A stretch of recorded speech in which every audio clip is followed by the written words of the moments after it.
Do you know that 98% of people watch the videos without subscribing? If you like our videos, we would be excited to see you guys subscribed. It has a huge impact on the channel promotion. And also, you will stay updated with newest content. Happy to have you here. And so, I mean, I'm just going to leave my mind completely open and we'll have to see what Aegis Aurora is able to do, what they can cobble together with this lineup as we go into our very first match of 2025. Yep, we've not magically swapped to NA. Names will be updated in just a second. But yeah, it'll be interesting to see how this one pans out. I think in expectations, when you're DMS and you've decided you're going to create, essentially an EU super team, right? That would be a situation where all the expectations are on you to perform and have a great showing here, right? Because you don't make those roster changes simply to go out and be a BO1. Definitely, yeah. And one thing I already should say I like about the lane that we're looking at right now is, you often see this in, I feel like we saw it in NA a bit more, where you'd have two players starting on the solo lane to try to give that early advantage to your solo player.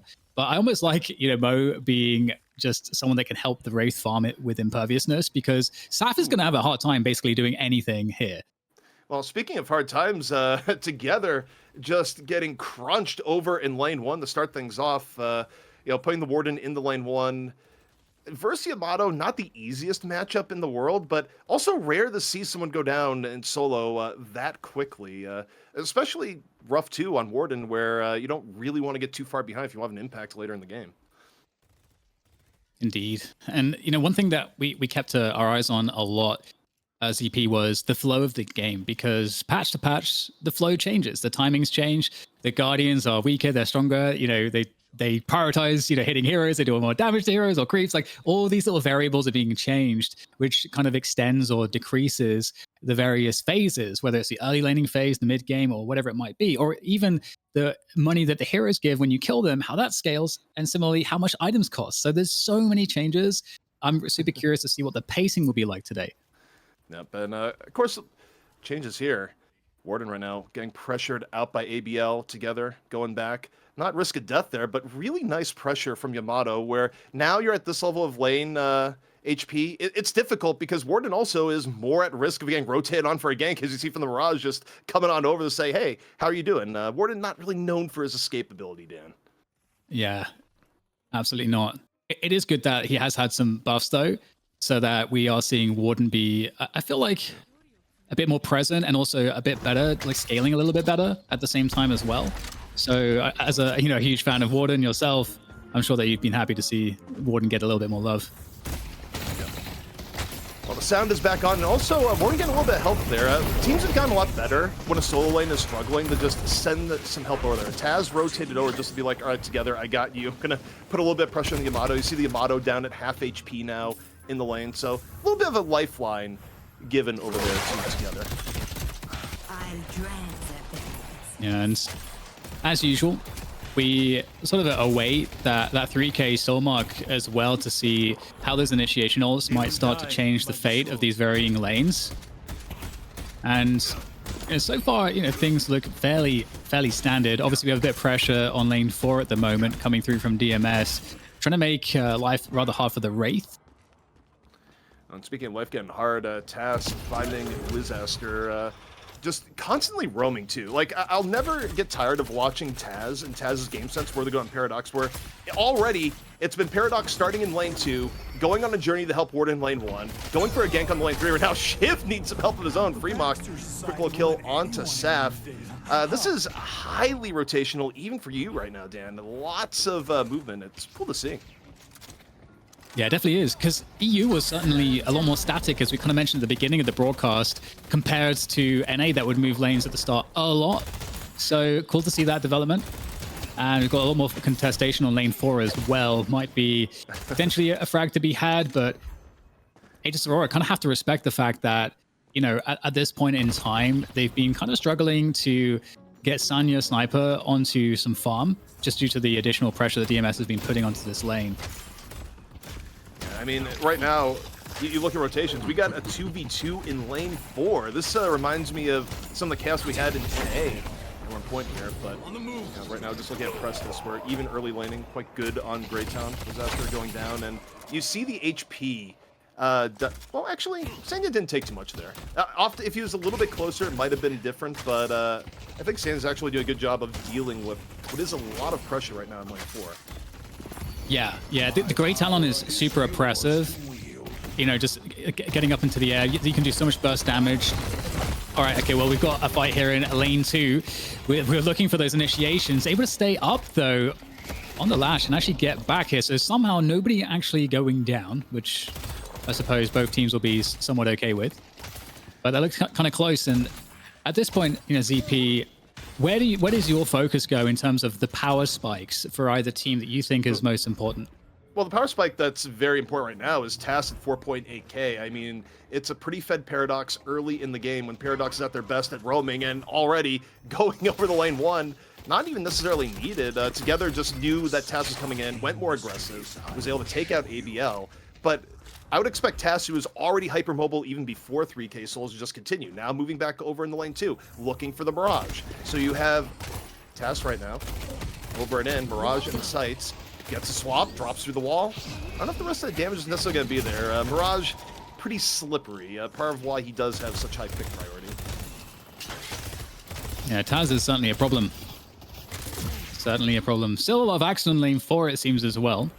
It's interesting how that's just sort of become a duo lane. You know, typically, you don't see that necessarily be the case, but you know, hold that thought. With a lot of pressure coming in here, right onto the Guardian on the tower. So just like forcing them to play by the tower pretty consistently here.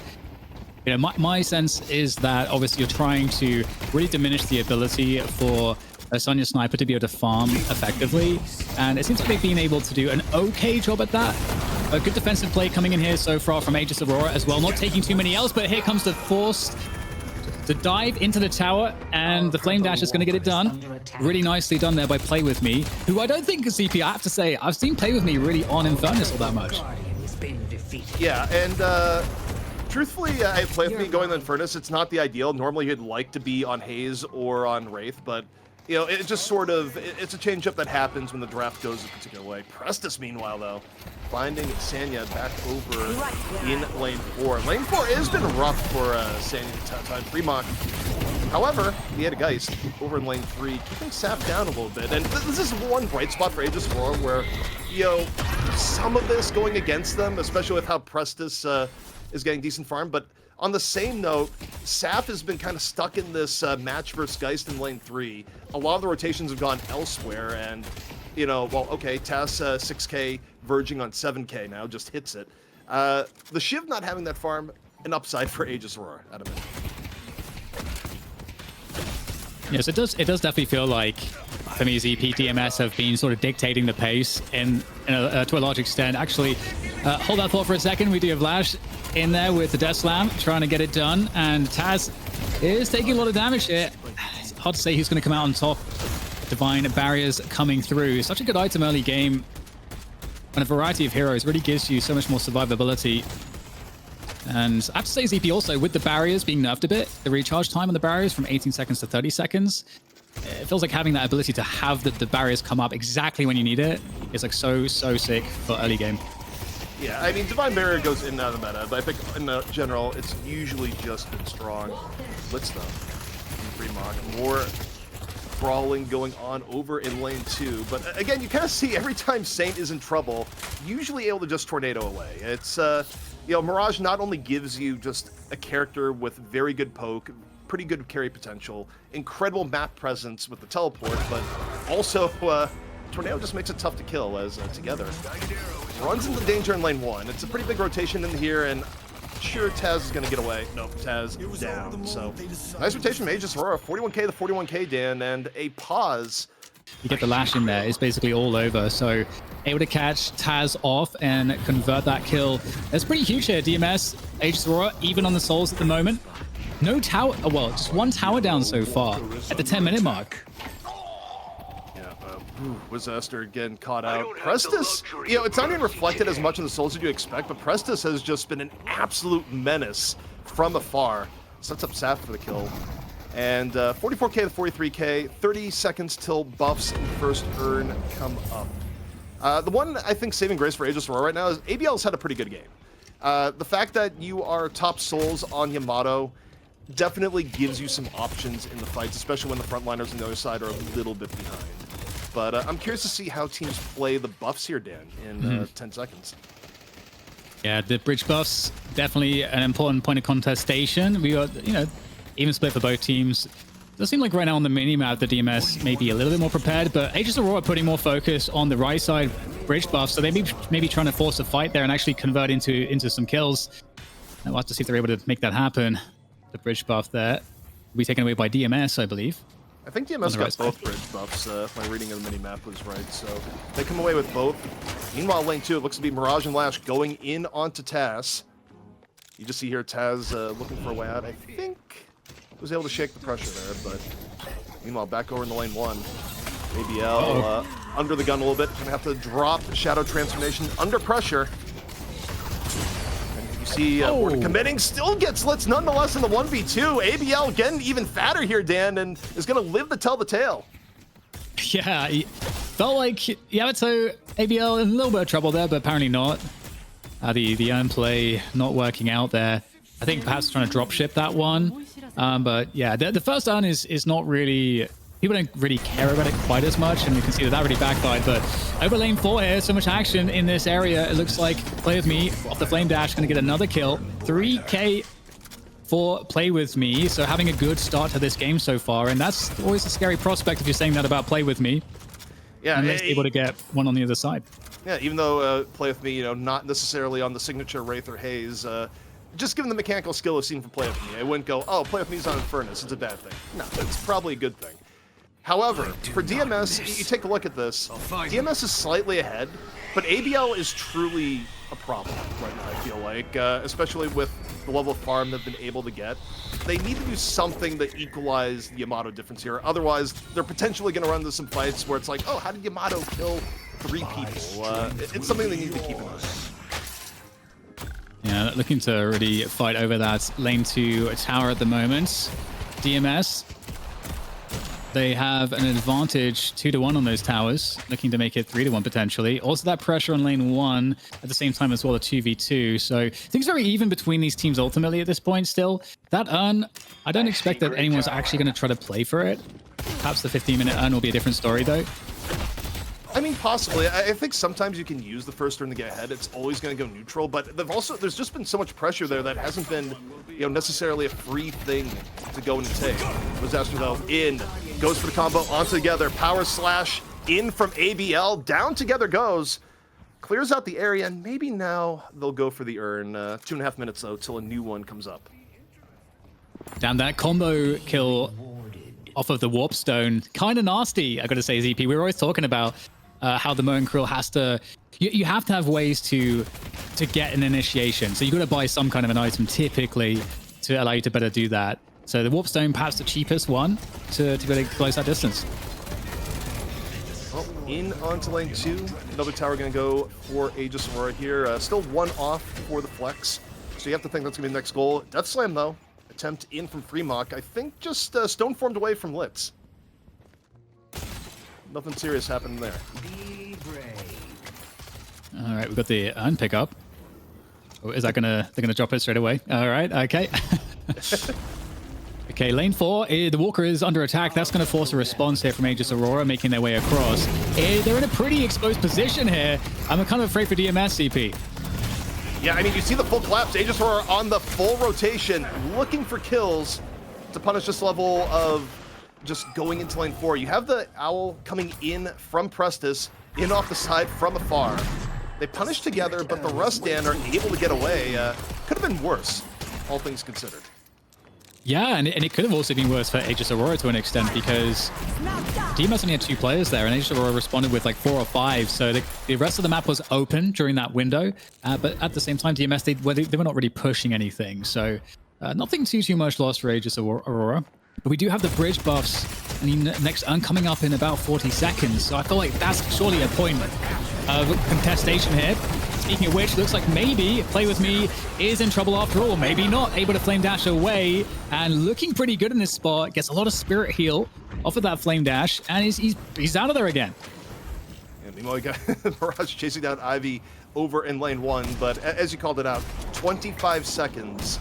and buffs come out and a fresh urn, unless someone decides to mess with the urn and pick it up. But I think the urn is just going to reset here in all likelihood, 15 seconds, and I'd expect the buffs to be split this time based on where teams are, but we'll just see. 10 seconds, and here we go.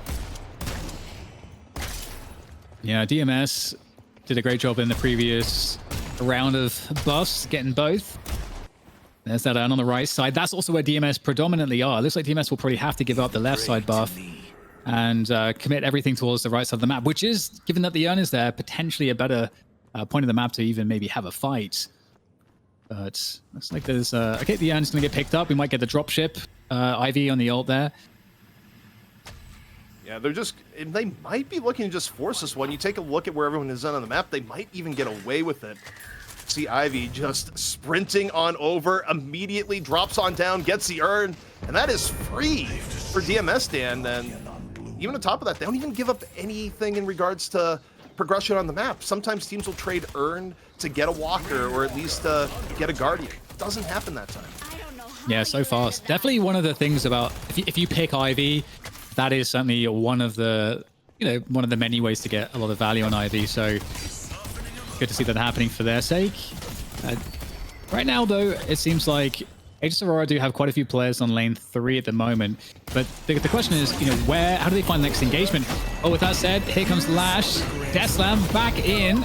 Huge problems there for Taz. He's going to get picked off. And there's no response here from the rest of the team. Although, as I say that, Saf will TP in, so maybe they can make a fight of this after all, DMS. Yeah, things getting spicy here on lane 4. And Saf just walks up and says hello. Also, it's kind of interesting. Going in, I was expecting Together to play the Shiv because Together has a fantastic Shiv. But, a little bit of frontliner versatility there, where Together is able to flex on the ward and says, Saf, you can grab it this time. In the meantime, lane 1 has a challenge from Aegis Aurora onto this Walker, but it doesn't really look like they have enough players to really do anything about this. In fact, I feel like Aegis Aurora are in so much trouble right now. Sanya Sniper's going to go down, and I don't know that they can get out of here. I mean, there's the Yamato ult, but that's not going to make you invincible anymore, so problems here for Aegis Aurora. Surely this gets chased down. There's so many players here indeed.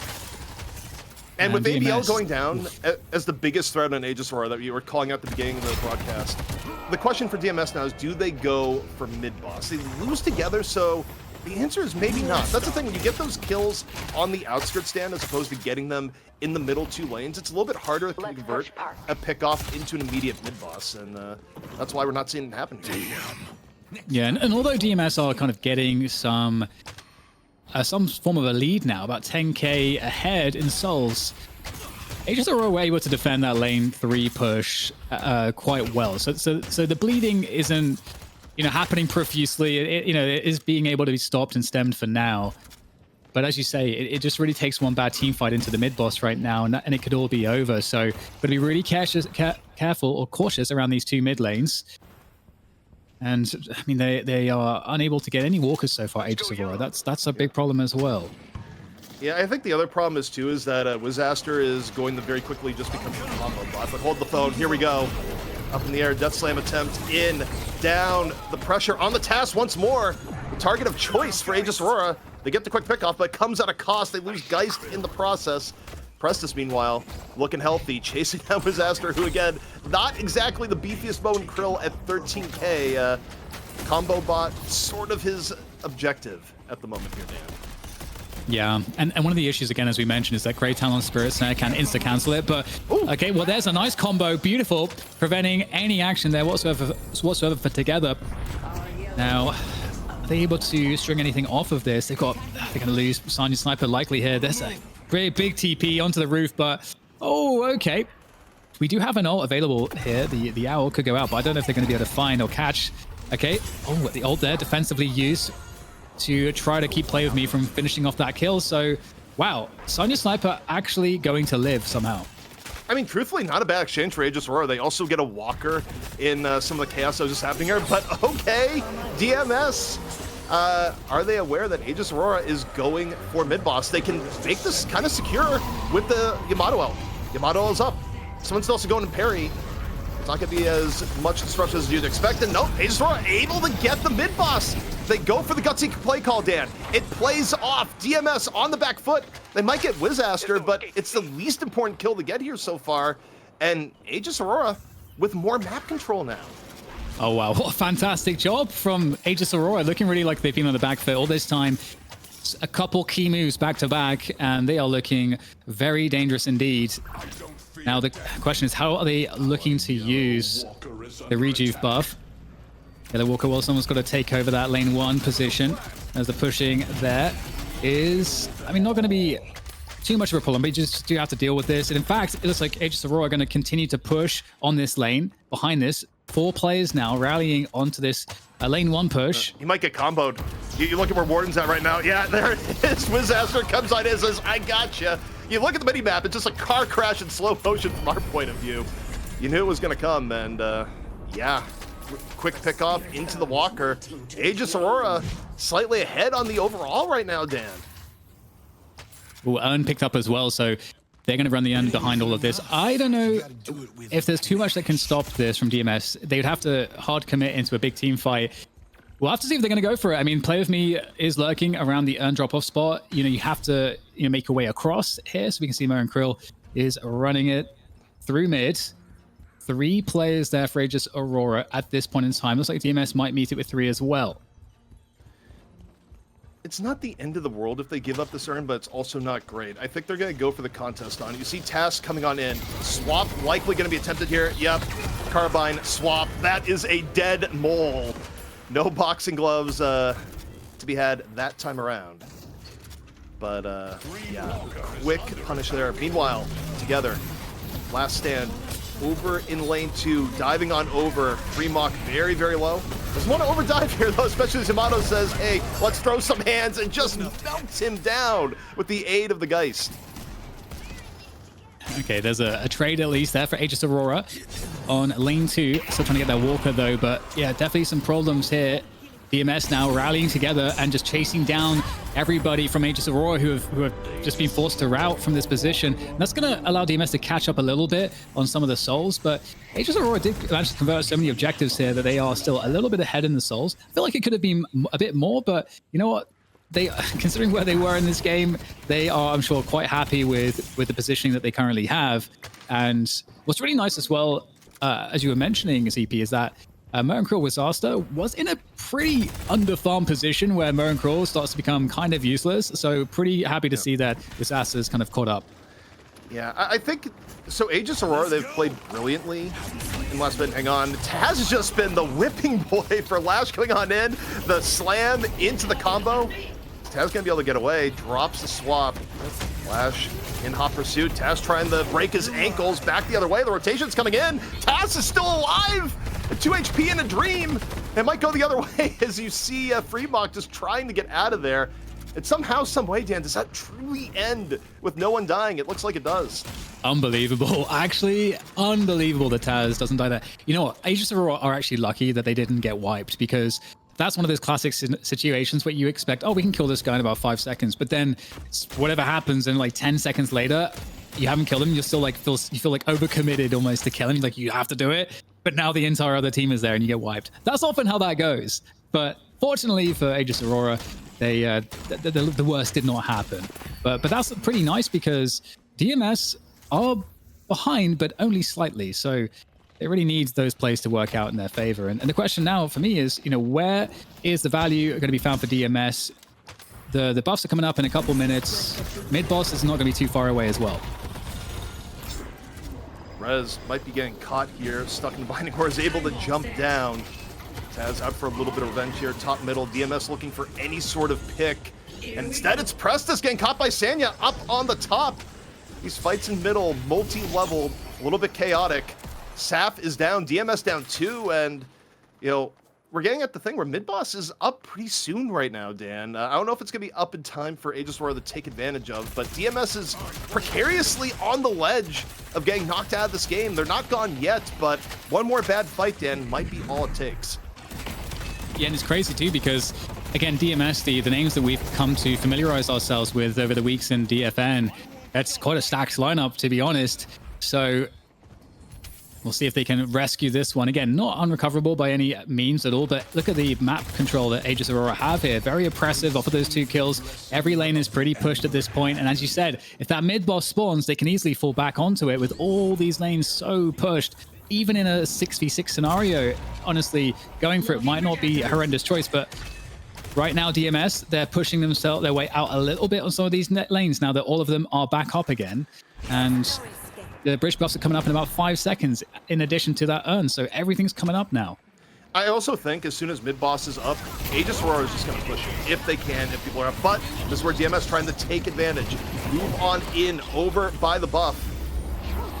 See how this one pans out here, Dan.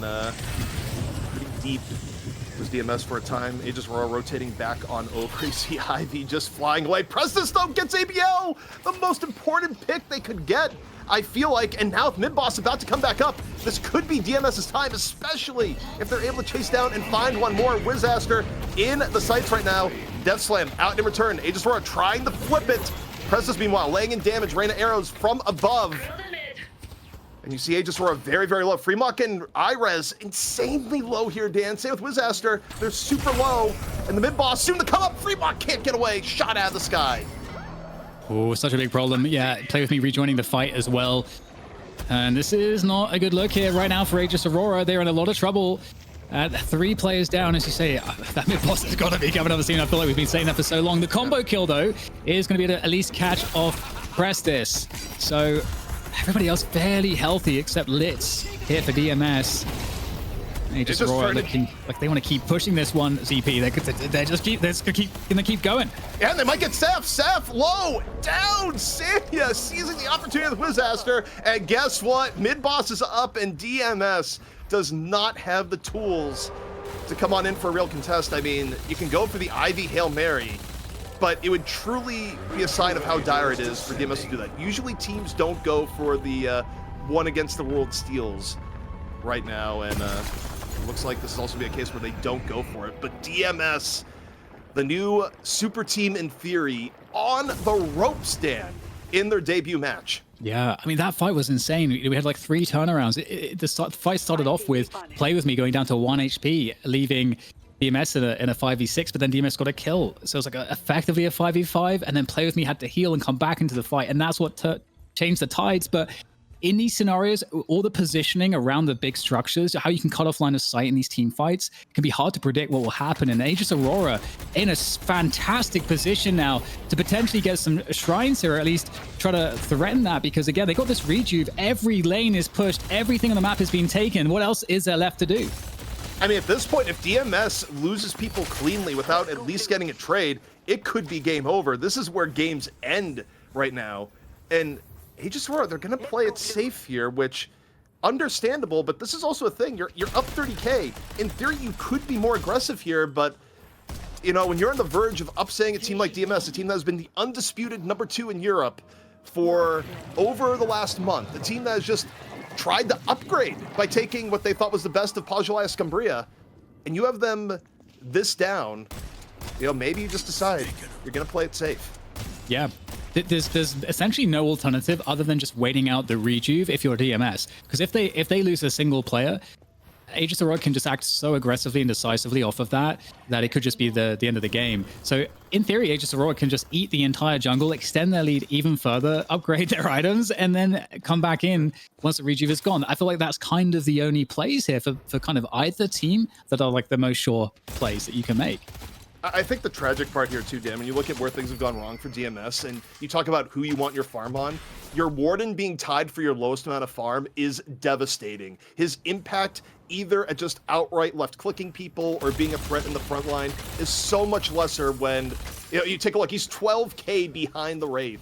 He's, you know, quite a bit behind the Yamato at the same time. Even the Mo, who is behind, is ahead of Together now. So it's tough. Your Warden is not the hero that he normally is, and DMS, you know, in a sense here, Dan, they need to get an early pick to start fights just to sort of give themselves a chance here. Their win conditions are very narrow at the moment.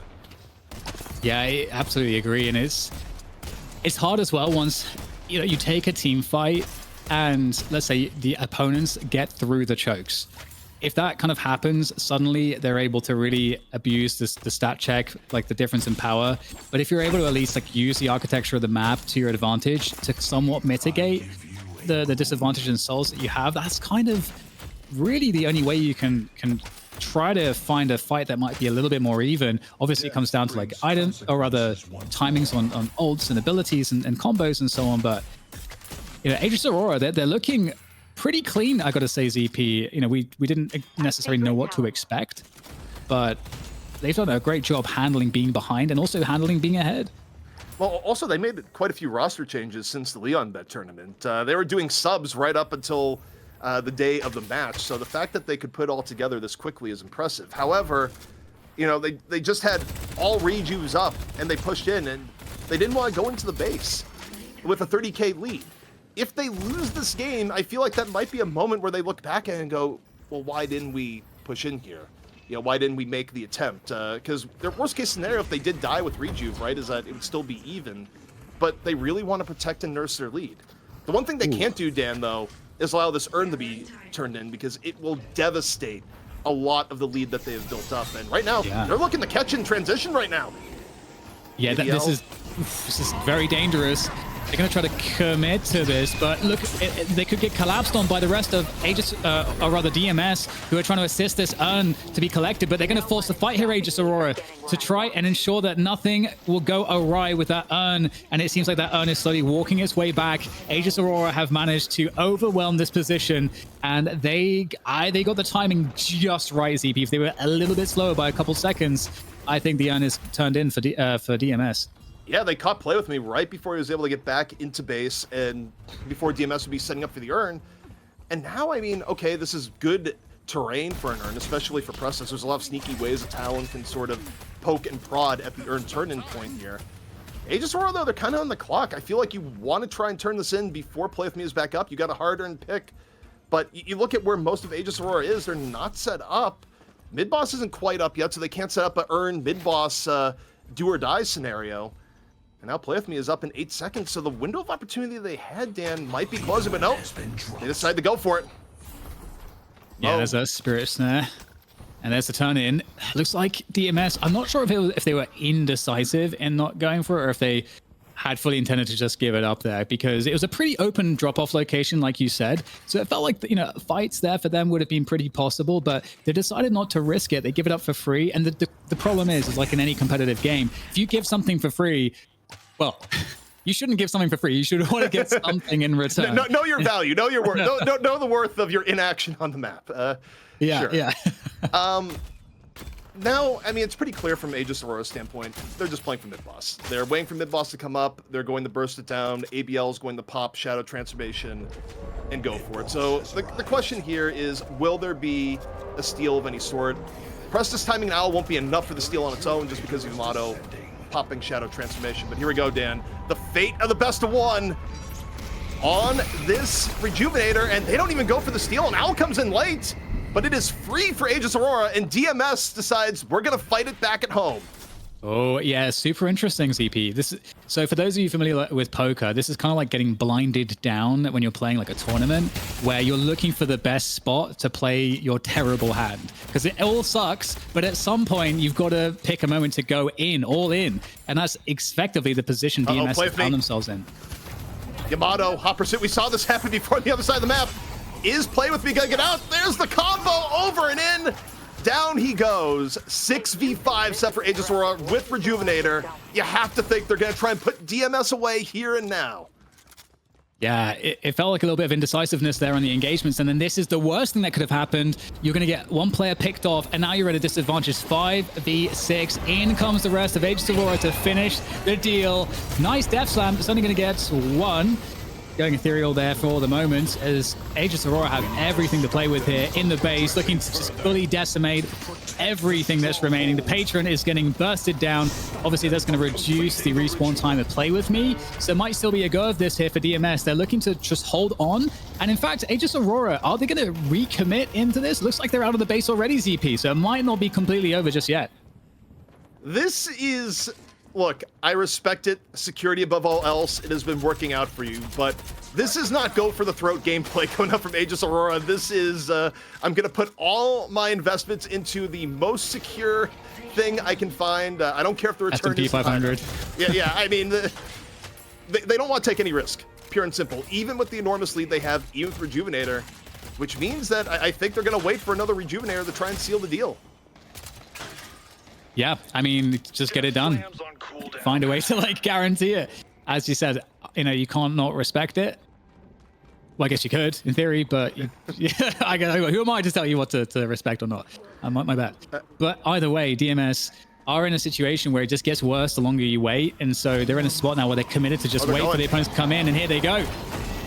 Yeah, this time we're gonna go for this Rejuvenator. They just want Death Slam back up for the disruption. The patron is down.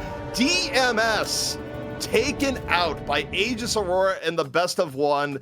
An upset of upsets here, Dan. I don't think anyone saw this one coming, especially with...